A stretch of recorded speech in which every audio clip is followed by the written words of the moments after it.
Latvia Weekly Interviews with Joe Horgan and Otto Toblins. Latvian VCM, and welcome to a very special interview episode of the Latvia Weekly podcast. I am Joe Horgan, one of your regular hosts of the normal podcast where we talk about the news and what's happening in Latvia throughout the week. But from time to time, we like to do interviews with some very interesting people throughout the country doing some interesting work. And Mr. Kārlis Streips, who is not seated next to me in person, so I'm in Jelgava here in my glorious living room, and Kārlis is in his glorious living room in Riga, in his brand new apartment. So congratulations on your big move, Kārlis. Thank you. I'm actually in my glorious office, not my glorious living room. The living room is next to the office. I see. That's right. So anyway, so Kārlis, a lot of you who have listened to or watched the show before will recognize him because he has helped us out many times with his very good analysis. But for those of you who have lived in Latvia longer, you recognize him as a very well-known media personality. So somebody who has worked in all kinds of journalism and media before. And Kārlis, I want to start out with a kind of a funny little story that I've not told you before. So sometimes my students, so it's my high school students might be listening right now. They listen to the show from time to time, and a few of them came up to me at graduation, and they said, you know, we're really impressed by how well Kārlis speaks in English. I was like, why is that? They're like, well, you know, because he's kind of from, you know, like the older generation. I was like, don't you guys know that he was born in America? They're like, what? Really? He was born in America? So it's kind of interesting because I think, you know, a lot of the older generations, you know, people who've been here longer, you know, they have this association with you as, you know, somebody who was born in America, but the younger generation apparently doesn't quite so much anymore. So does that surprise you? No, I don't suppose so. I mean, I mentioned that from time to time on my television show in one context or another.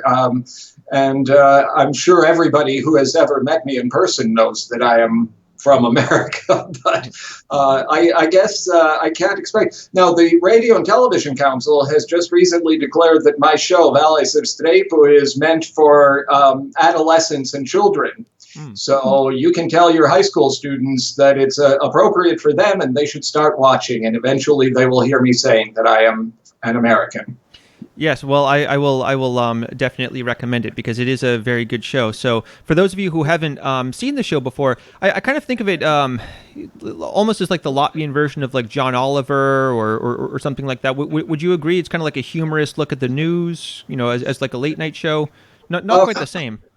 They're not quite the same. I wish I had John Oliver's writers because I am not an instinctively humorous person.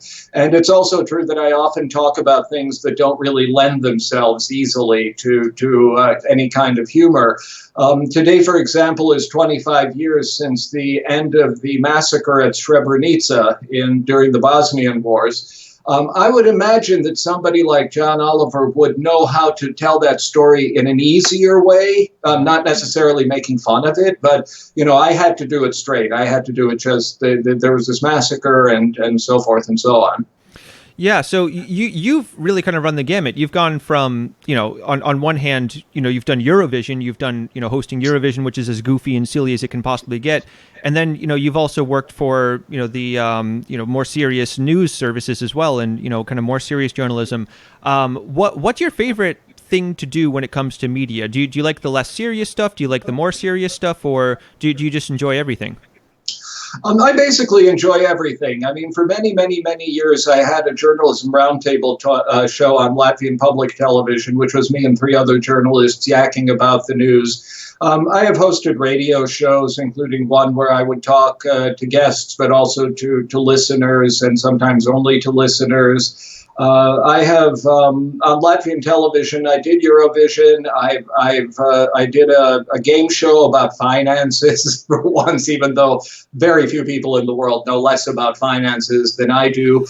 I did a show for I think 6 weeks about just when Latvia was preparing to accede to the European Union, about what that would mean. So I've done a great many different things, and to be honest, I've enjoyed all of them. I love doing my show, the show that I'm I'm doing right now. I've been doing it for more than 4 years. I'm well over 1,000 episodes. I haven't run out of things to say. There are mornings when it's difficult for me to find something to talk about for 12 or 13 minutes, but I always find something. Now, speaking of talking to listeners, so I just found this out recently. Do I understand correctly that you used to be the host of Brevice Microphones on Latvia's Radio? That was me. That was the show where I talked to people. So for those of you who have not listened to Latvia's Radio viens Brevice Microphones, which if you are learning Latvian, it is a very interesting way to learn some interesting phrases. Basically, anybody can call in and say just about anything when they want. It means open microphone or free mic or exactly. Open mic. Yeah, open mic, I guess is how we'd say it in English. But from what I was reading, so nowadays when you listen to Brevice Microphones, people call in, say their piece, and people call in with some pretty strange and interesting ideas.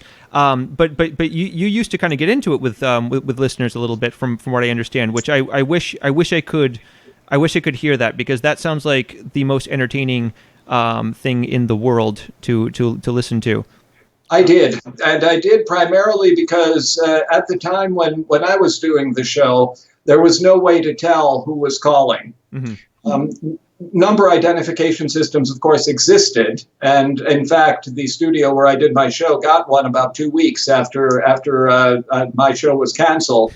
But there would be people who would call in. There was one guy in particular who would start his thing with, "I have the right to talk as long as I want to," and I would say no and push the button. Wow, that's to cut him off. So you were your own call screener then at the same time. Well, it had to be that kind of thing. I mean, I got into trouble once when a woman asked why if I can say so, faggot Streips is not in jail next to so and so and so and so. And my reply was, oh God, you goat-like women and then I named 2 specific women from the Latvian National Front, which is a semi-fascist kind of organization, and they sued me for libel. And we had to go all the way to the Supreme Court before the Supreme Court said that it was an opinion. The word goat is not vulgar, and they made them pay me 200 lots for court fees. And me being me, they are also radically homophobic. So I donated the money to Mosaika, which is the LGBT organization here in Latvia, in their name. Yeah, well, that's definitely a very nice gesture of you, and a great way to troll the National Front as well. But I have to ask though, because my least favorite part of being a teacher, is not the hours or this or that or anything. It's dealing with let's say less than agreeable students and teachers, and basically that show, your Brevice Microphones, you're dealing with disagreeable people every day. Did that just suck so much energy out of you, or did you kind of enjoy kind of arguing? Because I'm also the kind of person who likes to argue a bit, but that I can just imagine might get exhausting if you're doing that so often. No, not at all. I mean, Brevice Microphones was half an hour at most. And I got a kick out of it. I mean, I like to argue. I like to debate. I like to tell people when they're being stupid. And so I can't say that drained me. If I started to be too harsh, my producer would kick me under the table. But that didn't happen very often. She was usually giggling. Yeah. Now, one thing that people ask me quite a bit about, and one thing that they want us to do on Latvia Weekly sometime, and which I've been, it's been on the back burner for a very, very long time, is to do kind of an analysis of the Latvian media landscape and to get into, who owns the different media companies and this and that. But along with that, a lot of times we get asked, in terms of how free would you say is the Latvian media in terms of being able to, in terms of freedom of press, in terms of being able to say what you want. Have you ever felt pressure that you have to go, cancel a certain story that that you want to talk about, or anything like that? Have you ever felt pressure from, anyone above, or No. As to the broader question, Latvia's media system is, with very few exceptions, very, very, very free. One exception is the Radio and Television Council, which has members appointed by Parliament, which means that it is automatically a politicized institution. And recently, this council has been coming up with astonishingly stupid decisions, such as to stop broadcasting in Russian on LTV7 starting at the beginning of next year, which is to me says, go ahead, Russian propaganda, do your worst. The problem for Latvian media is not a lack of freedom. It is to a very large extent a lack of professionalism. And, newspapers are sinking in Latvia like they are sinking all over the world, but still they have their audience, and there really is not a professional newspaper in Latvia that is a professional in the Western sense of the word. The only print publication in Latvia which adheres to the Western understanding of what journalism is the magazine Ir. And in television, the shows De Facto and Nothing Personal. The Latvian Radio Latvia News Service is fairly professional. Leta, the news agency, is fairly professional. But the newspapers are all biased to one extent or another. Natkariga, for ironically named independent, the word means independent, which is ironic in this case because it is controlled by the Ventspils oil interests. You will never, ever, ever, ever, ever find a single suggestion in that paper that Ivar Slembeks, the ultra-corrupt mayor of Ventspils, might be guilty of anything. Latvia Savīze filters absolutely everything through the perspective of ethnic nationalism. Dienā used to be a very serious, hard-hitting paper. It was bought by oligarchs and completely neutralized. It doesn't know what it is anymore. But then, of course, there's TV24, which is the height of professionalism and probity and all good things. But unfortunately, there's no news, like a separate news service, from what I understand, at TV24. There's, very good TV shows, but from what I understand now, the only official news services in terms of TV are TV3 and then LTV now. But is there any plan to change that in the future? Is TV24 thinking of? TV24 initially did do a newscast every evening. The problem is that producing a newscast is a very, very expensive, time-consuming, and human resource-consuming kind of piece of business. And it requires a very different skill set than to produce a series of talk shows and those kinds of programs. You need a dedicated film crews to go out and film stories. You need dedicated reporters to go out and report the stories. It is by no means as easy as it looks. Yeah, certainly not. I mean, whenever you talk to anybody who's involved in it, or if you ever see behind the scenes, the amount of work that goes on is really pretty stunning. I myself used to work as a reporter and a news anchor in America before I came to Latvia. That I actually did not know. That was in Chicago? No. I was graduated from Northern Illinois University, and the next morning, the next day after graduation, I started my job in Harrisburg, Illinois, which is in the very, very, very, very south of Illinois and is more southern than northern.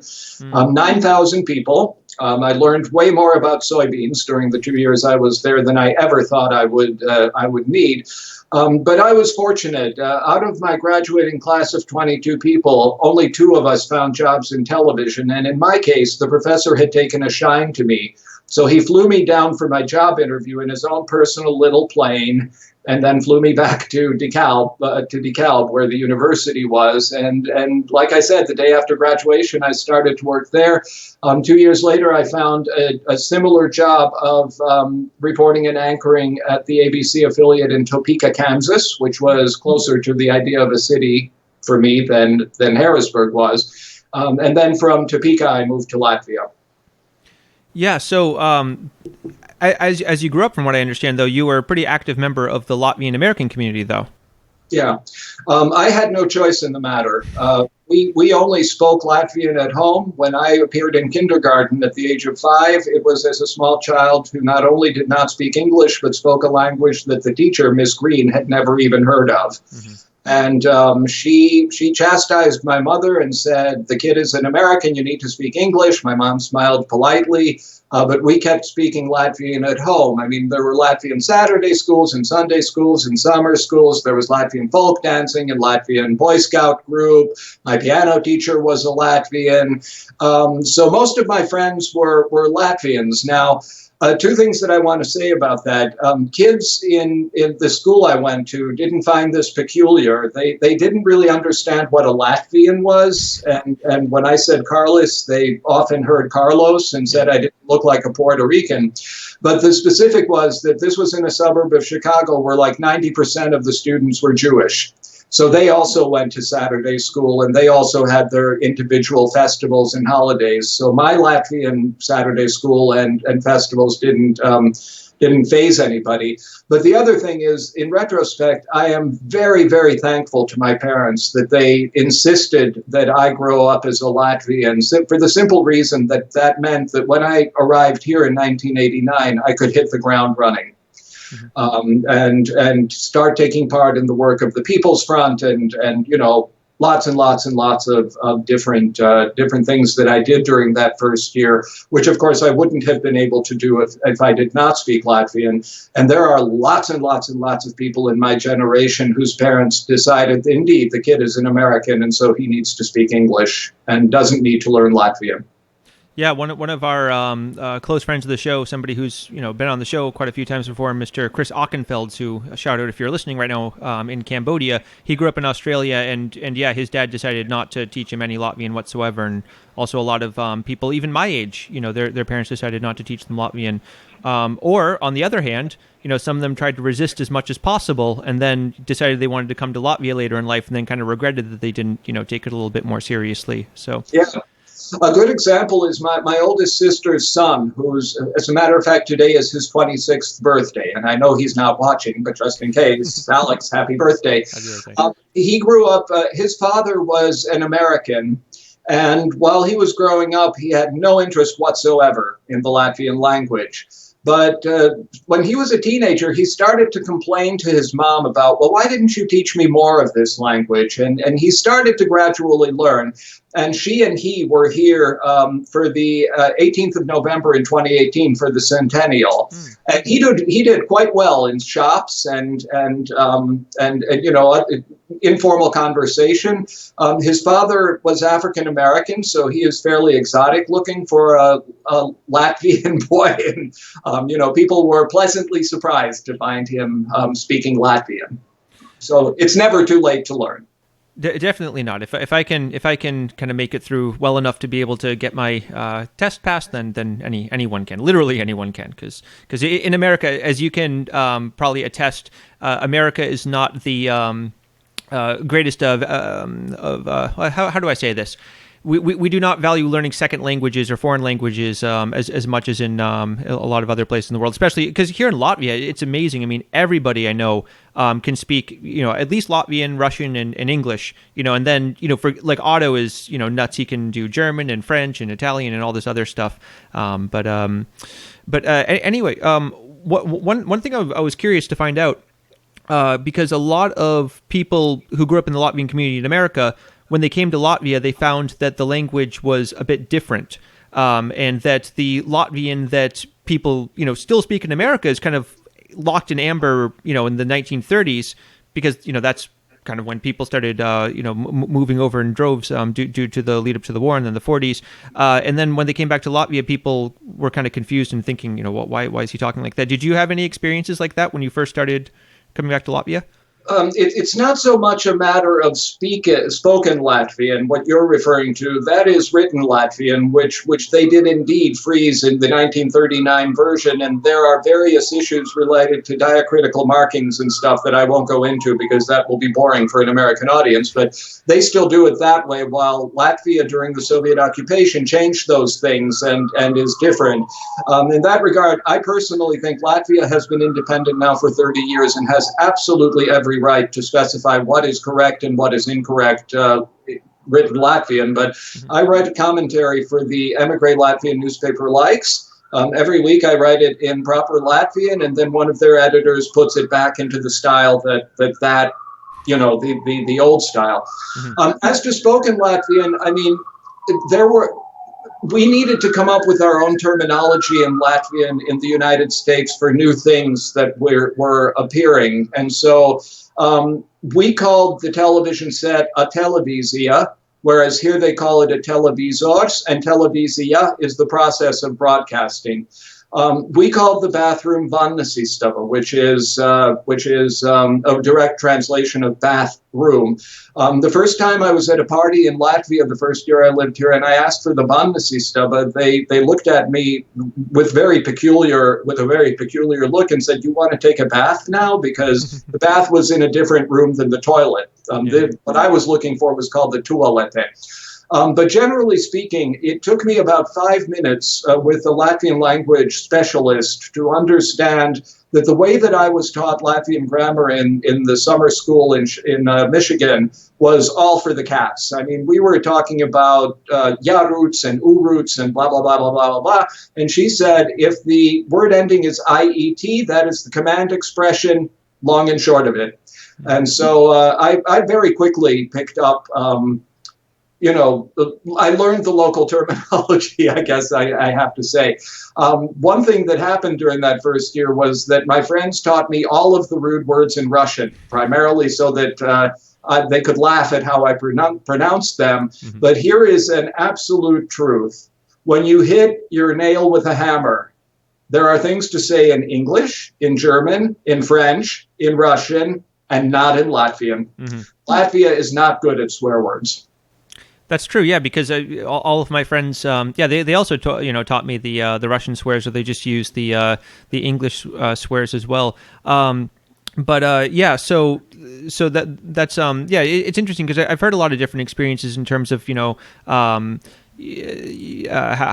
difficult it was to kind of adopt to the the Latvian instead of the American Latvian. What about with Russian? Have you been able to become fairly competent in Russian as well? Because a lot of a lot of the the second generation Latvians who grew up in the UK or Australia or America, I know who speak perfect Latvian. They're not able to do Russian. I also have absolutely nothing. I'm sure you're much more competent than me. Well, I've been here long enough that sometimes when people are speaking Russian around me, I can pick up certain words that tell me a little bit about what they're talking about. But I would say I probably know about 200 words in Russian and need no more because I am not living in Russia. Yeah. If I were living in Russia, I would speak fluent Russian. But I am not living in Russia. I am living in a country which is the subject of endless Russian propaganda. And so I have no need for the Russian language whatsoever. And that was actually one of the next topics I wanted to mention, this issue of Russian propaganda. I wanted to get your take on it as a journalist, because one issue which we've talked about in the show quite a few times before is this debate over what to do with Russian media channels. For example, the First Baltic Channel or Russia Today or these different, or I guess it's called RT now. There's a bunch of Russian channels or media outlets, some of which are directly controlled by the Russian government, some which are de facto controlled by the Russian government or controlled by friends of the Russian government and don't say anything about it. And this is one thing that Otto and I kind of go back and forth on quite a bit. And what should be done? Should there be or not necessarily just Otto and I, but there's a lot of different opinions about this. Should they be completely blocked altogether? Should they be, should there just be a lot of competition to them from homegrown media, like for example LTV7?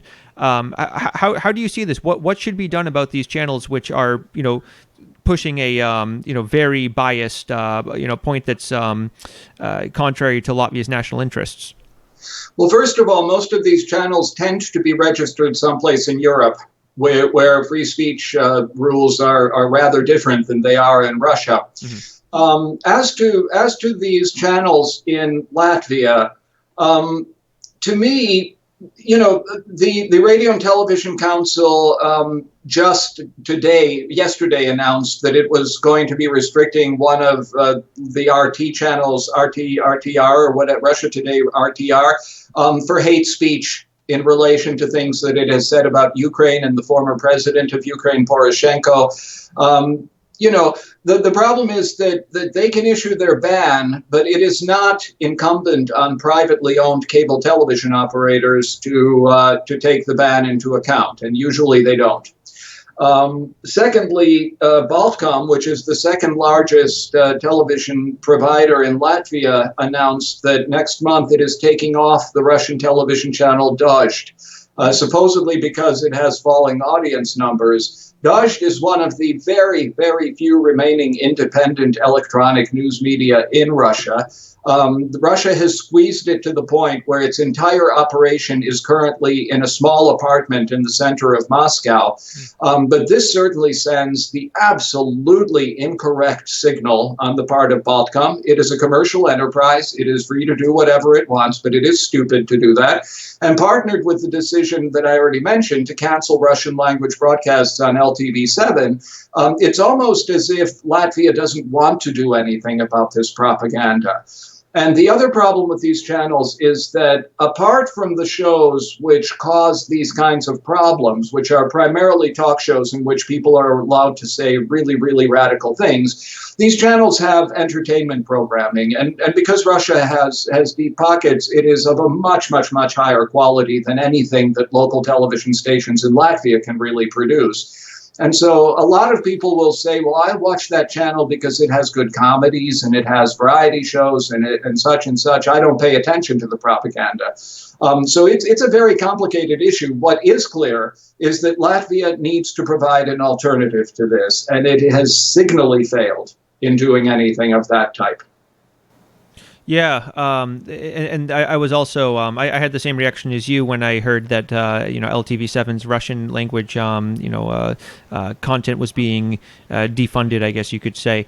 But I kind of see it as though if you straight out block them or through whichever means through either legal means or not there's some different reasons why different channels have been blocked for different amounts of time. It just kind of makes them seem more, I don't know, desirable. Like you always want to kind of see the whatever your parents are hiding from you.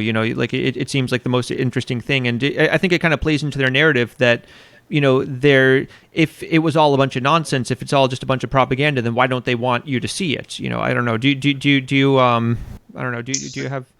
Yeah, it is, as the Latvians say, a stick with two ends. I mean, there are arguments on both on banning and not banning, and the truth is somewhere in between.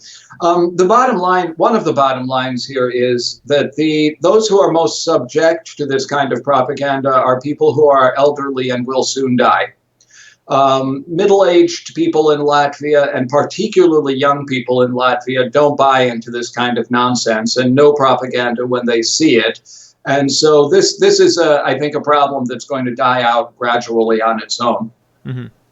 We will see. On that kind of note, talking about the younger generations kind of coming up and the older generations dying out. So you have basically lived through Latvia's entire second period of independence, and a little bit before that as well. You were very active, especially like you mentioned in the Popular Front in the media office, and then you've been here pretty much the entire time.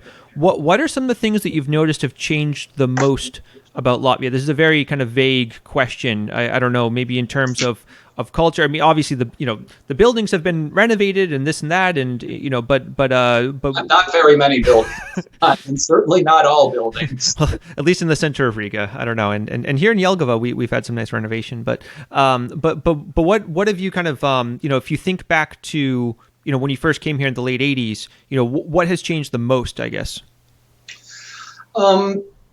I think I would summarize it by saying that Latvia has grown up. Mm-hmm. In the sense that for the first 5, 6, 7 years after the restoration of independence, it was very much a Wild West situation in the national economy. People grabbed what they could grab. Those who were in the know grabbed what they could grab. Organized crime was everywhere, offering, protection services and whatnot. And sometime in the mid-1990s, the Latvian government realized that its future lay with the European Union, and that meant that it had to become much more serious about how the country was run. The Anti-Corruption Bureau was set up with tears and snot, as the Latvians say, because the politicians really didn't want an anti-corruption agency. But particularly since Latvia joined the European Union and NATO, it has been forced to accept much broader standards, more and more specific standards about things like corruption and things like that. The extent to which Latvia takes those into account is another matter and a subject for a longer discussion. But the other thing is that Riga, for the first couple of years that I lived here, every year I went back to America and said to my sisters, one more year and then that's it. But sometime in the mid-90s, Riga in my eyes, turned into a city in which a person who grew up in Chicago could live. A proper city. And when one thing that happened was during those first years I lived here was that foodstuffs from America started to appear in shops. And in one specific case, in one random shop, they had Philadelphia cream cheese. And I was so excited about this that I bought two of those little cartons and then thought, what can I do to make sure that when they sell this out, they'll buy some more? So I contacted a foodie magazine and I said, here's this new stuff, Philadelphia cream cheese. Would you like me to make some stuff with it and then bring it over and you can take pictures of it and I'll tell you what it is and what to do with it? And they said, sure. So for about a year and a half, I introduced new American foodstuffs to the people of Latvia. But, in 1989, when I was first living here, potato chips were like these long things and not really chippy. Ketchup came from Bulgaria. We didn't have Coke. We had Pepsi, and no one had yet discovered that if you put water in a cold place for a while, it becomes hard and can be put in drinks to make them colder. It took a while for those kinds of things to develop, but now we have a bagel shop. Sometime in the foreseeable future, we're going to get a Burger King. So yes. All is well. I love how one of the top things you mentioned is that there was only Pepsi, not Coke, as you know, because in America, you can attest to this. We are very touchy about our soft drinks and about our fast food as well. And we have our little. Did you ever, by the way, get a sponsorship deal with Kraft for the big action that you did with Philadelphia? Because I'm sure they're very grateful for you. No, but the substance in Latvian is now known as Philadelphia CS. So.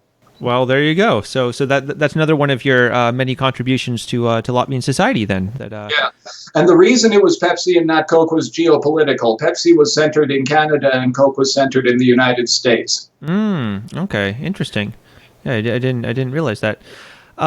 So then Riga kind of became home for you eventually. And I guess kind of as a philosophical question, this is something that a lot of for example, I'm Irish American, quote unquote. I'm here with a an Irish passport technically, actually, but I am one of the worst Irish citizens in the world because if I took a basic test about Ireland, I would not do very well. I mean, I could pass the Latvian citizenship test pretty easily, but if I had to pass the Irish citizenship test, it would be pretty bad. But I guess how much American do you consider yourself? Kind of do you feel American? Because a lot of the second generation Latvians I talk to they say no, they completely feel Latvian. They feel like some connection with America. It's the place they were born, but they don't feel American anymore. But how American do you feel?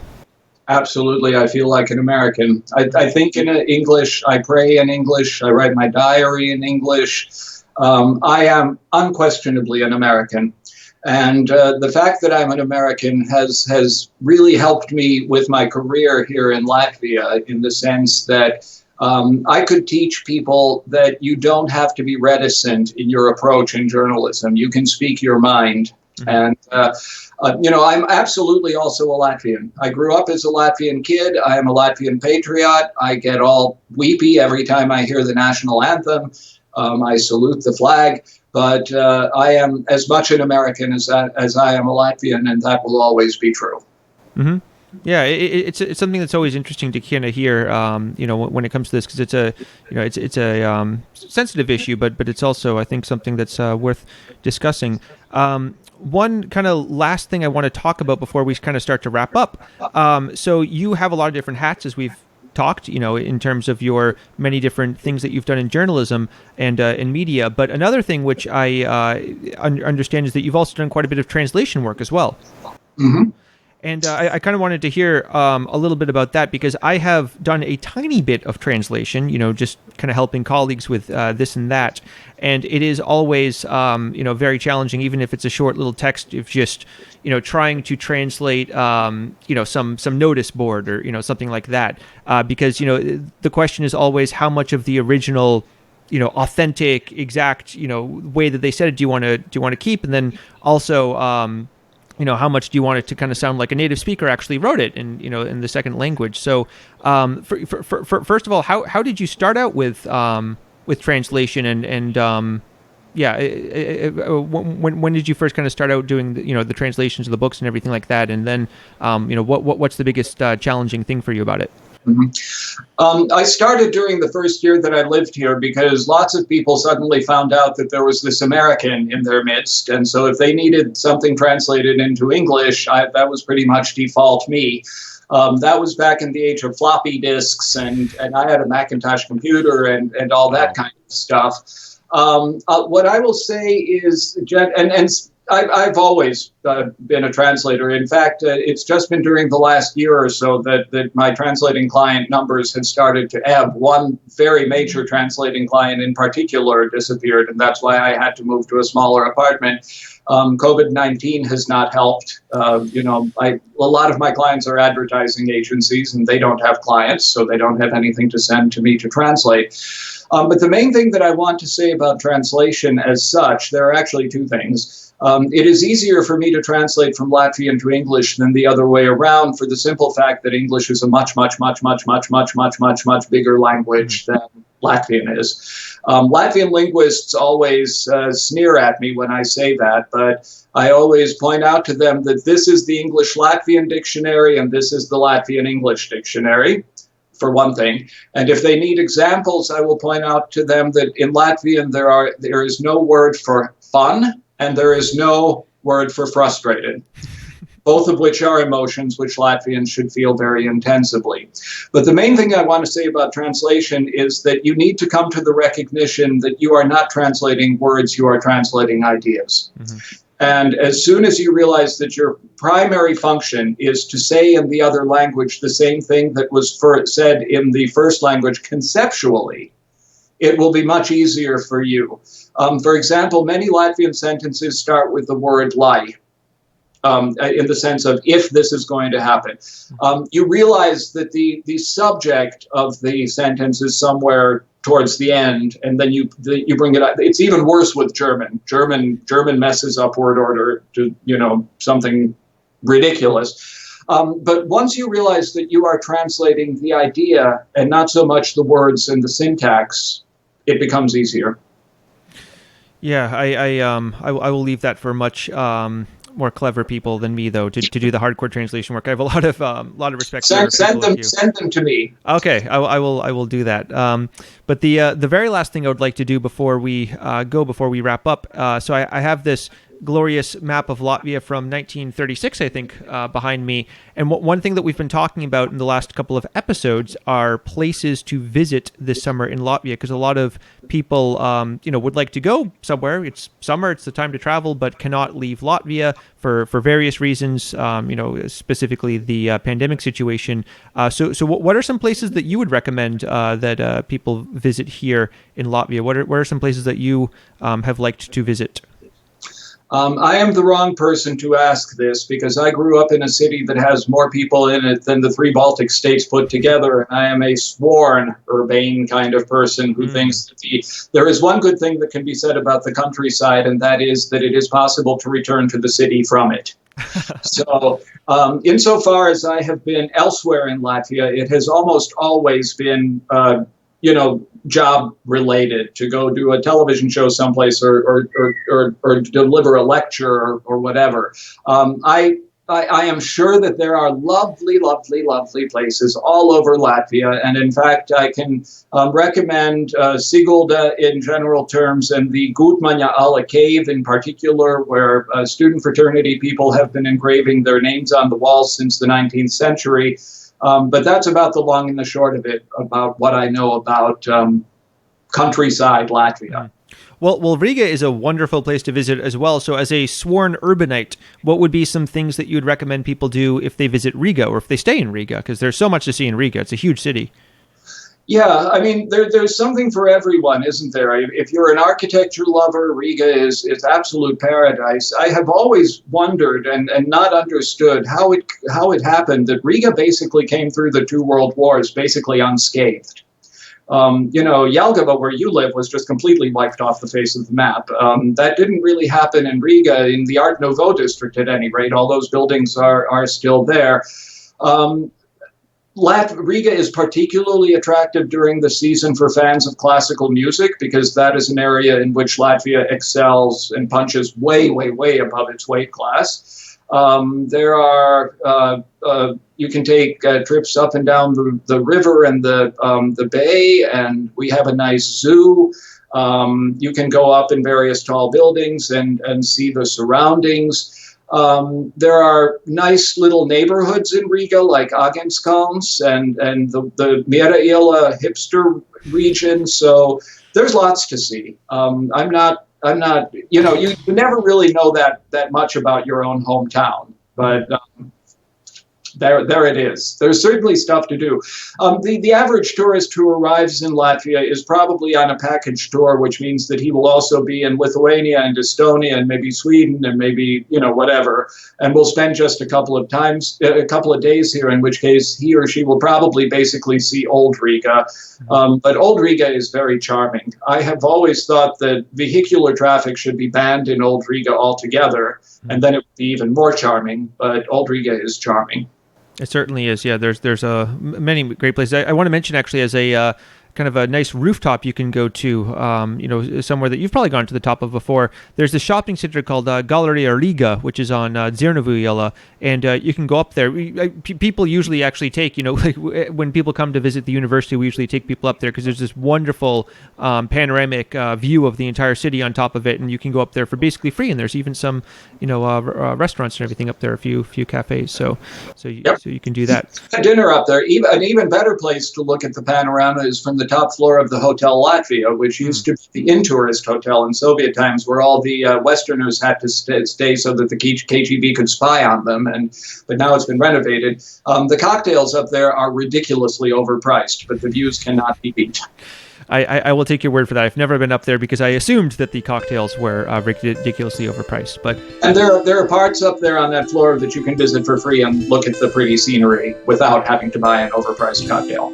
I have to get around to doing that at some point finally after living here for almost 7 years. So anyway, Kārlis, thank you so much for taking your time and being here today. You will be back very soon, hopefully commentating with us. We have a little bit of a chaotic schedule, as listeners of the show know, because we are in the summer, and both Otto and I are kind of all over the place right now with family and different things going on. But we will be back very soon with another regular episode, also a look at the Riga City Council election. So please go to the Latvia Weekly Facebook page and subscribe there, and you can get stories today every day. And until next time, visu labu visiem. Take care. Visu labu.